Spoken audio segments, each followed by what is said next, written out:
Chapter 4. The Radio Station. The third case was a late-night radio call to a small station that did midnight confessionals.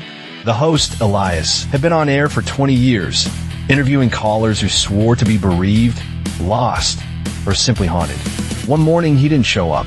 His producer found him slumped at his desk, the console still live. There was a cassette player on the desk, old technology in a modern station, playing a voice. It wasn't Elias's voice.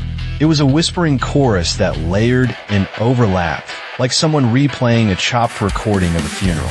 The producer said Elias had been conducting a special, encouraging listeners to speak aloud what they had hidden about their past.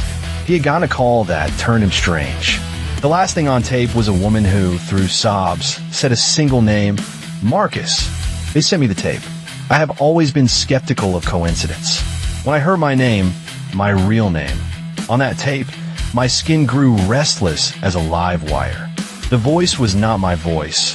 It sang the syllables with a tenderness that should have belonged to a memory only I carried. In the caller's words, she listed a series of events that matched things I'd never told anyone. The car in the lane outside my childhood home, the yellow toy soldier, the cracked watch I'd buried in the backyard. The voice said I had forgotten something I promised to remember. It ended with, "You promised to keep us quiet." I drove to the station, every mile measured by rising stomach bile. The city felt different that night, as if the air had rearranged itself subtly around me. The studio smelled of old coffee and magnetized tape. Elias stared at me from a pool of his own hands when the producer mentioned the name.